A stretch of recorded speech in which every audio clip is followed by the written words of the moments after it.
I parked my car, I jumped out of the car, and this happy dog springing around, and I laid down on the sidewalk because I know that, they want submissive approaches. So I sat down, and then I laid down, and then kind of did stuff. So he'd come over and sniff me.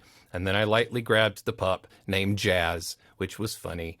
And right as I was like laying on the sidewalk, sprawled out like I had just been hit in the head with a bat. This cop drives by, and he looks down and he sees me, and he sees this dog.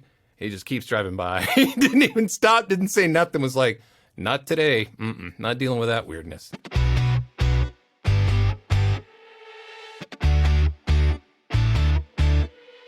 Welcome to Audio Branding, the hidden gem of marketing.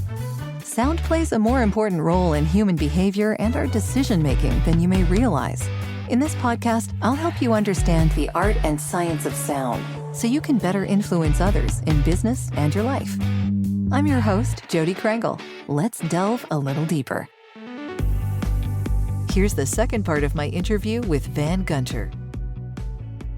There's lots of interesting things about how we process sound and how it gets into our brain, and everyone's hearing is different as well. So yeah, it's really fascinating. There's a lot going on there. Yeah, I'm the jumpy one around here too, because our building is an old church. It's like a very angular 1950s Frank Lloyd Wright looking design.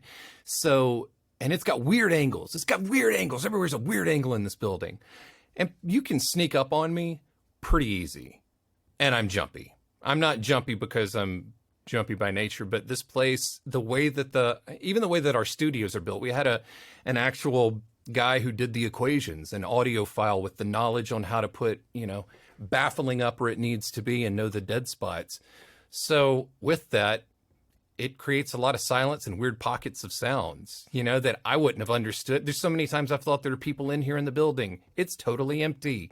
It's just that you hear a thing that it bounces. So yeah, I'm a nerd about that kind of scientific sound stuff. You're on the right show, my friend. So that's all we talk about.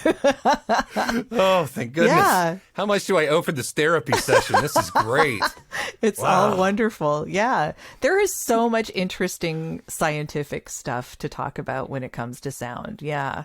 And especially, I think, for voice actors, knowing how all of this works to get the product out there, to work with the clients, to make sure the audio engineers are on, that everyone's on board with what's going on. Yeah. And in that light, you also had mentioned something about, as the audio engineer, what have you learned that can help people in their voice acting career? That's a great question.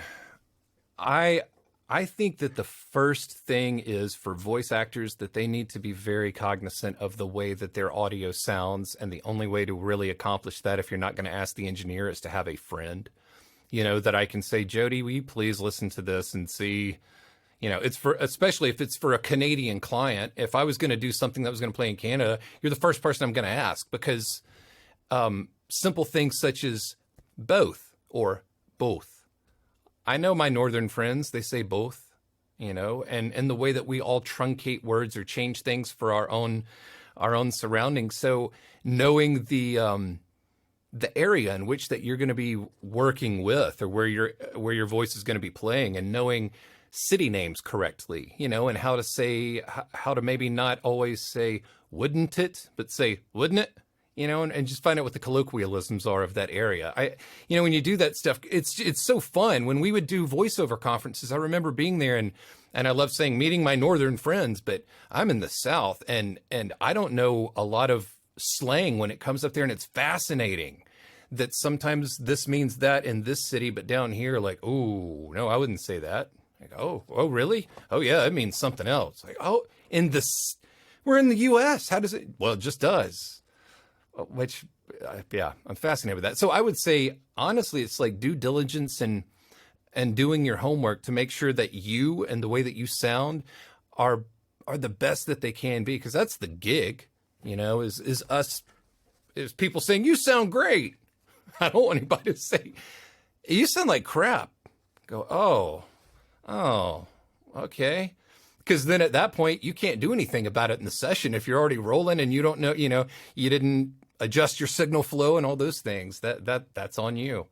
I think that's one thing that I've learned. And also just not taking things personal. Oh, that's a big one. Right? That's big, especially when the line goes quiet. Oh, man, and you are just out there on a tightrope in the darkness.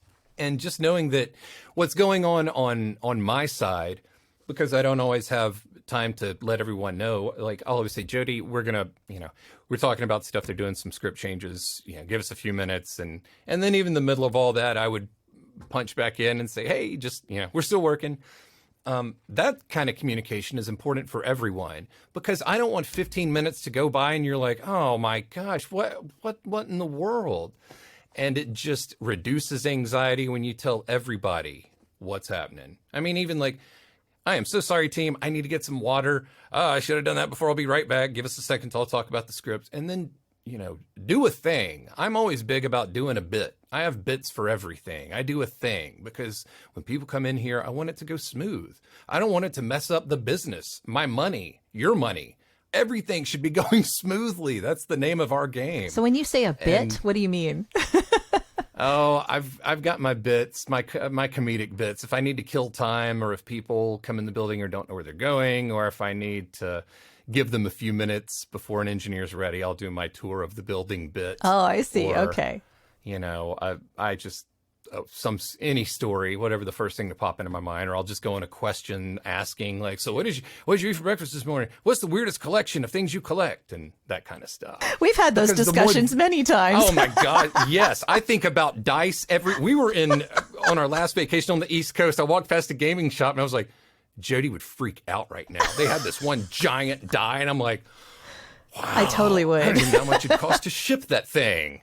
You have to get like 6 friends to roll that die. But I'm like a dragon with a horde. It's insane. I just have got to see pictures of your collection. I love it. It makes me so happy. But those things, yeah, personalized. Yeah. It's good to get to know people. Definitely. I think it puts them at ease. So that's certainly helpful. It is. Yeah. And the one thing that you can do I was just going to say, ask someone about themselves and get them to shut up. Good luck. Don't ask me a question if you're on a time limit. I mean, you can, but yeah, perfect. It puts people at ease when they can come into a place that they're unfamiliar with, the studio, they don't know the lingo. You can always say, wow, is this your first time here? That's really cool. Yeah, I remember the first time I came here, and I do my bit. This is my crazy room. Oh, I do all sorts of fun stuff and blah, blah, blah. Make yourself at home. Put your feet on the thing. It's like a children's museum. You can touch everything. That needs to be the vibe for that's how I like to approach it.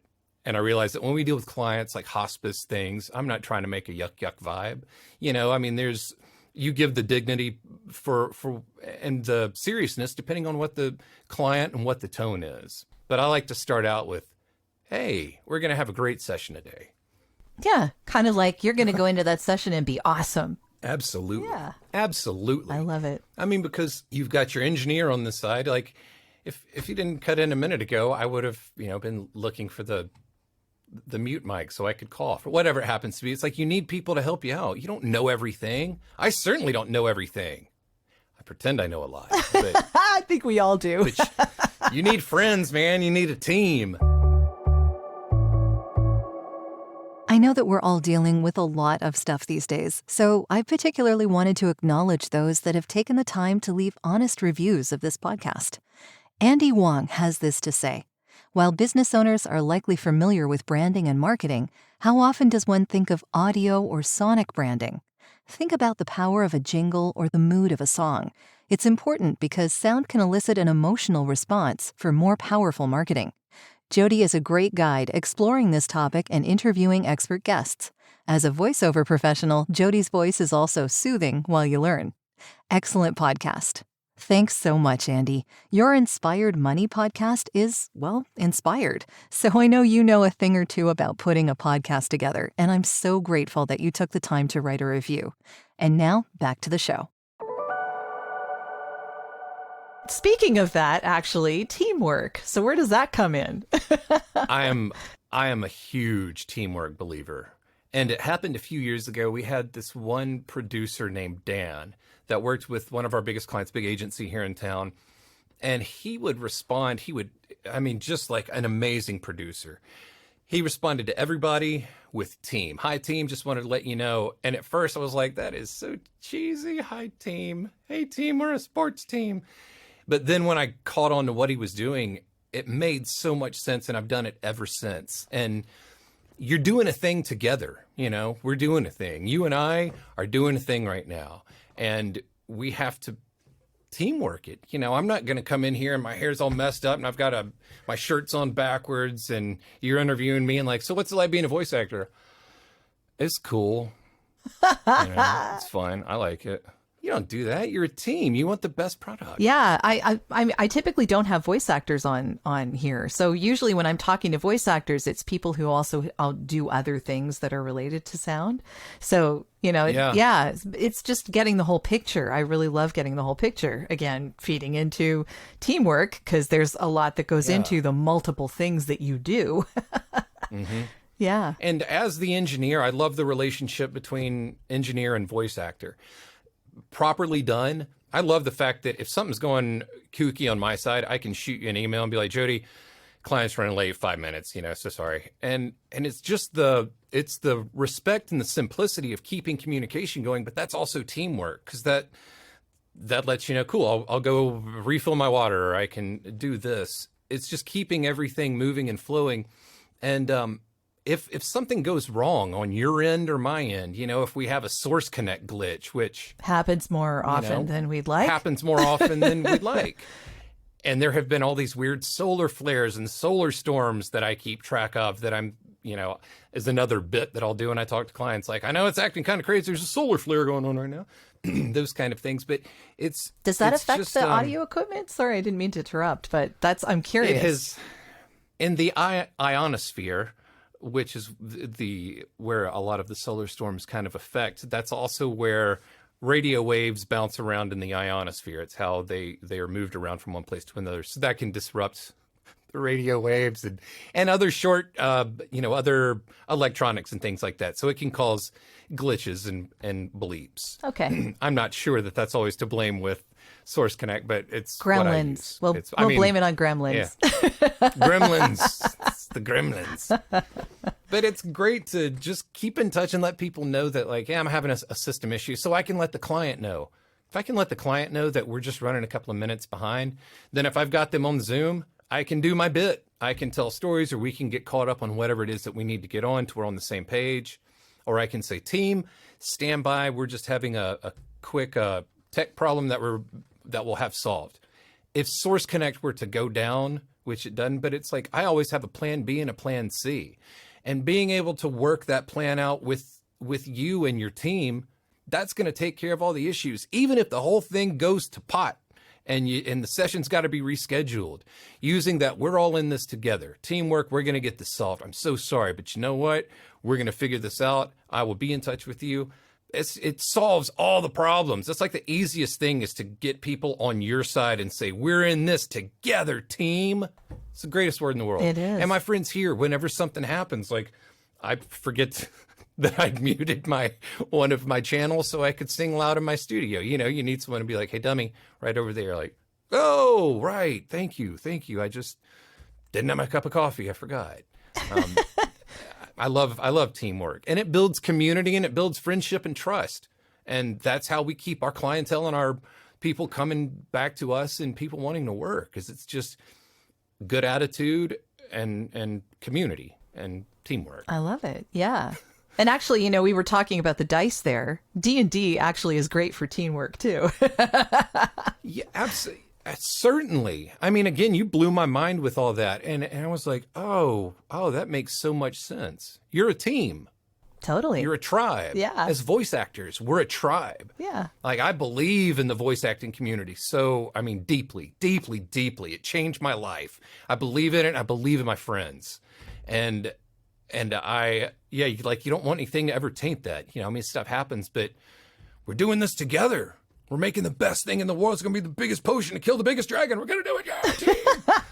You know, That's how I the am. stakes are imaginary, but but it's still a storytelling, team building exercise. So yeah, but Yeah. I totally feel the same way about the voiceover community too. I know that going to conferences has changed my life too. So I do definitely Yeah. get that. Yeah, it's very important. I had a voice actor the other day that we were working with, and it was so strange. I don't even know how we got on this. I think the client was late, but he had this really good voice for a storytelling read. You know, it was like, school is coming and we need to make sure that our children are taken care of, whatever it was. But after we were done recording and it was just he and I were on the line, and he kind of changed his tenor, and it got a little bit almost Shakespearean or kind of stage actor. And he goes, you know, Van, we spend so much time in these booths by ourselves in our houses.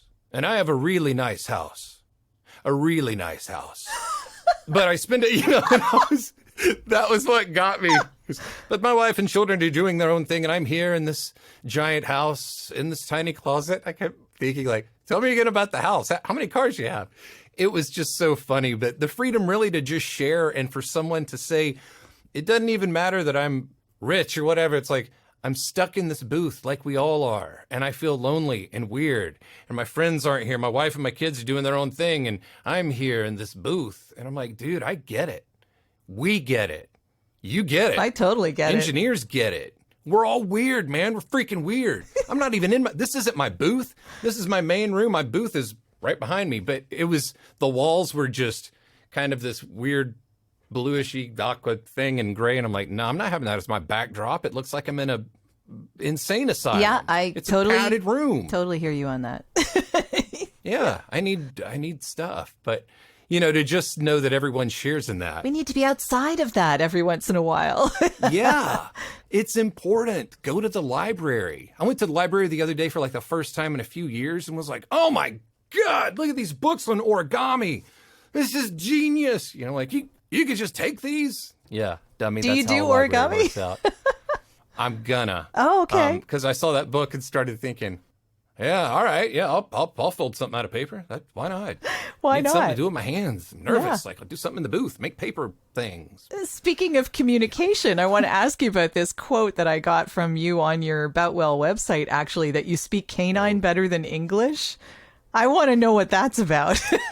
I am a firm believer in the power of the pups, of the puppy, and the furries and cats too. I mean, I love animals. My wife and I love animals, and we have a lot of rescue pups, or we have two. But all of our dogs are typically rescue dogs. Sure. And it was so interesting. I'll try to wrap this up. The first time we got Stella Biscuit, our rescue, who is the most precious thing. She has one eye, and she is just super sweet. But the first time she came into our house, I remember she walked in front of a mirror, and she just stood there for a minute looking at herself. And I lost it. I mean, not like, oh, I mean, like, it touched me because it was like, has no reference what in the world is going on to this. She's scared of feet. She doesn't like guys. You know, how am I going to react with this? And it was learning how to speak her puppy language so she didn't get scared if I shifted my feet, and to talk in low tones and, hey, sweet one, you know, and to be very purposeful about your hands and your tone and being sweet. It's like when you whisper and talk to the baby, oh, don't wake the baby. That's one of the reads that I always tell people to focus on. Oh, you want to do don't wake the baby. Oh, wow, everyone's, you know, the dad or whatever it happens to be. And now it's been almost a year. We have another sweet rescue named Twigs, who's a miniature schnauzer. And hers is a total different way of communication. She apparently had been slept on the floor and in a crate her whole life, which is, you know, some people do that with their animals, and that's fine if they're loved on and taken care of and allowed out of the crate. But ours sleep in our bed because we're weird and we don't have kids. But Twigs had never been on a couch before. She'd never been anywhere soft. And she was very hesitant. We'd put her on the couch and she was getting kind of nervous. And then having to speak in that tone, like, oh, soft, and touching them and letting them know it's okay. So that's how I speak canine. And two other quick stories about canine. One time I saw this dog. I was driving back to the studio and there was this dog running around the road. And I'm like, oh no.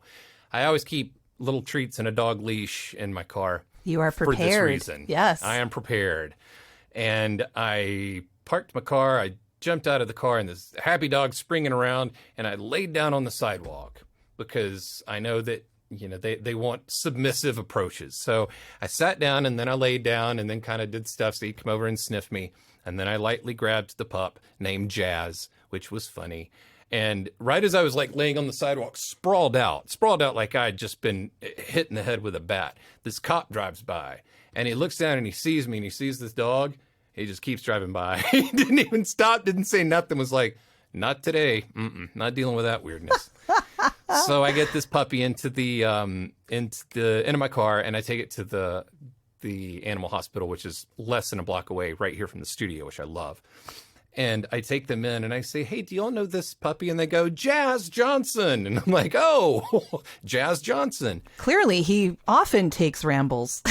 Yes, and ends up here. So they said, yeah, he's always getting off of his leash. And I said, oh, he's so super sweet. He sat next to me the whole time and gave me doggy kisses. Here's a picture. And they went, really?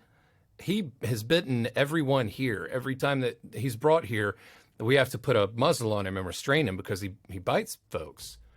And I was thinking, oh my God, he could have eaten my face. Jeez, I have, what in the hell? But we hung out and I talked low the whole time. I was like, buddy, we're going to have a great time. And it's just that tone, and it's your posturing, and it's just that communication. So I feel that, and listening to people who are dog people and like dog whisperers and people that I know that are good with animals, I asked them, what do you do? What's a great way what if this situation happens? What do I do? Well, keep a leash in your car.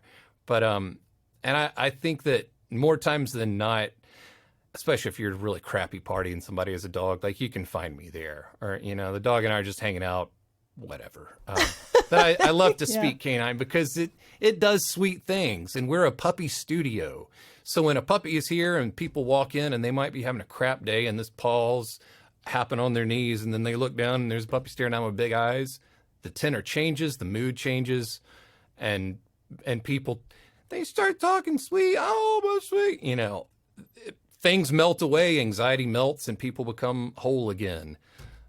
We also work with a charity called Hand and Paw that I absolutely love, that takes pups to, to me, goes to, retirement communities or children with disabilities and things like that. So the power of the doggy is just otherworldly, and I struggle to understand it and to grasp it fully. But I do feel that I can speak. When other people don't know how to talk to a dog, I can speak canine. I hope. That's how I feel. I try to do that. I love it. Yeah. Well, it's a love language, really, because dogs give you unconditional love. They're just, once you get their trust, that's it. You got a friend for life. Got a friend for life. Yeah. You got to be careful and that's with that. Teamwork. It's something you have to be careful of, too, because, dogs. It is. Dogs will love you even if you're not so great to them, unfortunately. That happens. and you see that in relationships and, and just how that can come out in so many ways. And, you learn a lot from other things and other people. And, so true. Trying to be on that constant quest. Yeah. I'll be in the dog department if anyone has any questions for that. Yeah. I love it. I can solve that. I can read the script. Are you looking for ways to improve your company's or podcast's impact? You'd be surprised how powerful the use of an intentional audio branding strategy can be. Want to know more? I have a free downloadable PDF that gives you my 5 tips for implementing an intentional audio strategy at voiceoversandvocals.com/audio-branding-strategy. That location does ask to put you on a mailing list, just to send you updates on when the new podcasts come out. But if you really don't want to give your email out, I understand. Just contact me directly. My email is all over my website, and I'll make sure you get that PDF without needing to sign up anywhere. If you do sign up, though, you also get access to a resources section called The Studio, where I have videos, white papers, and PDFs, discounts from my guests, and snippets of audio from my guests that no one else gets to hear. So maybe it's worth your while. Totally up to you. And of course, if you're looking for voiceovers, you can get in touch with me about that too. Now, back to the podcast. Well, getting back to Boutwell Studios, is there something that you want to talk about that you're working on over there that you're excited about, that you can talk about? Yeah, absolutely. We've had, we have a really big client with a really giant bank that is a it's I guess a statewide bank, not statewide, United States-wide, countrywide bank, that the agency came and asked for us to write a jingle for them, and we did, and it is so catchy and so good. But we need to remember this time right now, because in a few weeks when this hits the air, you're going to want to hit me with a bat. Why is that? Is it so like repetitive that you're getting earworm? Good time. Yeah, da-da-da-da-da-da. Yes, Okay. It is earworm 2 a.m. You're like, who's there? Oh, it's that song. Oh, no. Oh, God. It used to be Single Ladies by Beyonce. It would just be like, oh, the Single Ladies. When I was 2 a.m, I'd just pop up and it would just be stuck on that. But we've been working on that, which is really great. My 2 best friends that I work with, Lane and Brad, are just great teammates. They're my best friends and they're great teammates. And Brad's a magnificent musician. And honestly, one of those people that can play anything that, like, I really am like, yeah, he can play anything. But inside I'm like, he can play anything. I can't play. No, I do support him. But it's an amazement when you see somebody with those kind of talents that, they can switch and do all these different character voices. And you're like, no. But another fun project that we're working on, the Sidewalk Film Festival here in Birmingham has been going on for over 20 years, and it is a huge film festival in the South. And it's just, we've watched it grow from year one, and it really is phenomenal. So much so that now Sidewalk has their own cinema built that's got a bar, and they do all these incredible events. Wow. It's mind-blowingly cool. Yeah. So for the past 13 years, about 13, me and my friend Allie Clark have been working on the sponsors trailer for everybody that does their, gives money and helps support. It's a 1 minute long trailer, usually 1.5 minute. She is a brilliant animator, and just everything she does, I love working with her. And so we've done some really cool things over the years. This year, we ended up, instead of doing 1 minute short, we did 13 puppet shows. Oh my God. It has been a long process. We went to a local club here, and rented out their area. And for an entire Friday, we took a whole team. They took their film crew down there, and I took the day off because I was one of the puppets. And we did puppets for 8 or 9 hours and shot all of these. Then after that, they sent me the rough cuts, and we did scratch VO. We came back in here, got the voice actors. I did a voice, and then some other local folks did a voice. And then we had to cut all of that to the visual. And then I send that back to Allie. And then she makes her cuts and sends it back to me. And then I do the mix. And then I do the sound design. And then I send it back to her. So it's one of the biggest projects I've worked on in a long time. But it's going to be like 13 really fun puppet shorts that I'm super proud of. And it was like a teamwork with a vengeance experience. Yeah. We could not have done it without one another. And it was truly those times when you get in the middle of the project and you're like, there is nowhere else to go but forward. I'm so tired, but I can't quit. I've done this. Like, I gotta go. And you just put your head down and but the finished product, I'm super proud of, and I'm excited for audiences to see it. All the different Fantastic. 13 videos. Yeah. So they'll play before everything. Will you be able to share it like online or stuff? When it's all, I'd love to see it. Yeah, totally. I will send you links. I will post it and send links to everybody. It's amazing. Yeah. And it was funny too, because I don't do I don't do puppets. I don't do puppets. I mean, that's how the inflection changes that meaning. Like, no, I don't do puppets, but I did puppets that day. And it was so fun because you got to think about the puppet movement in your mouth and how you're going to deliver this. And it was that's been one of the most fun projects. Oh, sorry. And one more, DIY Science Time Season 2. Ooh. There is this go. It is so fun, and it's for kids. It's a kids science show that comes on PBS here in actually, please do a sound bunch of version. Do a sound episode. Okay.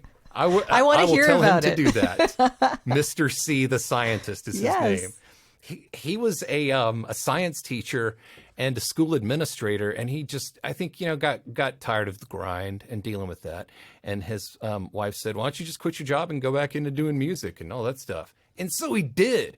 And now he and his wife tour around and they go to auditoriums and stuff in schools and have this interactive giant science show. It takes place on a stage. During COVID, they did all of this in their kitchen and in their backyard. And so the season 1 of DIY was filmed at their house. And now they're doing season 2 the same way. And it's a 30-minute kid show that I do the mix and the sound design for. But it's uplifting and it's fun. It's exciting for kids. Like, he does cool stuff. Every time I watch it, I'm like, I could do this in my kitchen. Yes, 46-year-old Van, you can do this in your kitchen. Yeah. Along with children who can do this in their kitchen Yes. too. But it's an uplifting project, and I love working on happy stuff. Of course, we all know we have things that aren't going to, be in that realm all the time. But I love to really celebrate those exciting, fun, happy sessions that we do. Yeah. So that's the big stuff going on here now that I'm super jazzed about, and a lot of original music that we're writing for clients. So it's fun. It's busy. Fantastic. Yeah. And busy is good. Busy is definitely good. Lots of things have changed and getting since to work COVID. with you. I mean, a lot of things have changed. And I've realized for myself, I am a people person, whether it be on Zoom or on Source Connect. When people stopped being able to come into the studio, that affected me. And when people came back into the studio, it really affected me. And in a positive way, I missed people. I am an energy. I take energy from people. And I hope Extrovert? not as an energy vampire. Yeah. Yep. I love to hear people talk, and I love to be around groups and people. And I went in and out of that. And now, seeing you, we might as well just be here. I could basically do this. And I'm like, oh, yeah, I got to give Jody a hug this morning after we got done working. Like, isn't she in Canada? I'm like, oh, yeah, that's right. Technically, yes. Technically, yes. But I love our community and our friendship and our friends. And just, it's amazing and a blessing that we get to do what we do. And I couldn't be more thankful or grateful. And to have someone ask me about that. When we go to parties, my wife is a counselor, and she works at UAB, which is the biggest hospital, one of the biggest employers in the state. She has a tough job. She has a very tough job. And I am so grateful that she does what she does, because she is a superhero. And it's amazing. It is absolutely amazing how she can do that. And then come home and deal with a goofball like me. And just knowing, I don't know. That's probably what it's keeps her teamwork. sane. I hope so. The joke that she always says, that people always say when we're at Publix, is, oh, you must just laugh all the time. And she goes, uh-huh. Yeah, I laugh all the time. All the time. He's just so funny. She's heard all the jokes. She knows it all. And she's still with you. So there you and go. Still with me, 16 years. Yeah, it's amazing. Yeah, it is amazing. Yeah, it's like 32 for me. Wow. See, Yeah. That's wonderful. It makes me so happy. I love 32. Yeah, he's heard all the jokes. I've heard all his jokes. Yeah, we know that each Yeah. other snore. It's Yeah. all the the stuff that you figure out over. I'll put my hand under her pillow if she starts to snore and kind of shake the head a little bit, and then she'll stop, and then I'm like, okay, great, I'm back to sleep. Lunatics. That's a trick. I'll have to learn that trick. That's a good one. Yeah, Lightly wake them up. very lightly. Yeah. So just so that people can figure out how to get in touch with you if they want to learn more about you and Boutwell Studios, what are the best places for people to reach out? Boutwellstudios.com is the best. That's I am currently redoing my website. I took that down after years of looking at it going, oh no, outdated, and demos too. So, and that's important. And you have inspired me since your email yesterday of like, oh my goodness, I need to get that demo working. Like, I need to change that. You got to keep yourself updated. I don't sound like that. I'm not that way up there guy anymore. I've changed. Just to explain a little bit to people who aren't aware of the email that I sent yesterday, when I was doing some research just to look up some little tidbits and stuff that might have been on the website, on the Boutwell website about you, Van, I went and listened to some of the people who are on your roster, lots of talented people. But I noticed that the demo that you had from me was like 4 years old, maybe 5. And it was like, whoa, okay. I don't sound not like that, but I definitely have changed, like the voice has changed, I've gotten maybe a little better at what I do, like there's like little changes, right? So I sent you the new one. So Absolutely. that's what the email was about. Yes. Yes, which we will change post haste. Thank you. I appreciate that. Yeah. It's funny too that a lot of people don't think about that, and you reminded me and to remind other voice actors. You gotta. Yeah. That's the gig. Part of the gig. Got to keep current. Definitely. Yeah, keep up to date with the directories and all of the people that you work with and let them know that you have different demos if they've been updated, all of that stuff. Absolutely. So, yeah, very important. But yeah, do you have URLs that you can share or like handles on social media? Yes, Van Say Word. VANSAWWRD. And my Twitter and my Instagram are usually, I treat Instagram like the art that I wish I was doing more often. So it has zero to do with voice acting.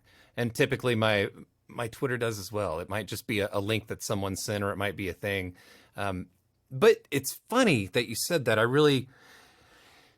I think we all need to get a little bit more active if you want to on social media. I certainly need to. I'd put it off for a long time. But in our business, for free advertising, which is what it is, it's a smart thing to use if you're on a budget and you just want to, keep getting your work out there. It's a necessity. So I'm going to Definitely treat it that way as well. Yeah, and the We're Boutwell teamworking it. I mean, honestly, being face to face, you are helping me work a lot of things out. I'm glad. I had so much anxiety before I filled out the questionnaire. The first time I started filling out, it said, "Tell me a little bit about yourself," and I went, "Nope, not doing that." Okay, Can't do it. yeah. It's just felt weird. Yeah. I didn't know why. And then when you sent a very kind email being like, no pressure, just wanted to know. And I'm like, yes, you dummy, do it. Get on there, do it now. And it didn't take me any time. It was just some weird hurdle that I needed a teamwork push. And that's what we all need. Yeah, yeah. Okay, well, I'm glad I was able to give you that push because this was a really Me great too. discussion. And I'm thankful that you came on the show. Thank you so much. This is a lot of fun. My pleasure. Thank you for having me. I'm looking forward to continuing a day of talking, and regardless of who's listening. I don't even know who's here yet. I'll make someone listen. Well, I'm sure they will be awesome sessions because you are running them. So that will be fantastic.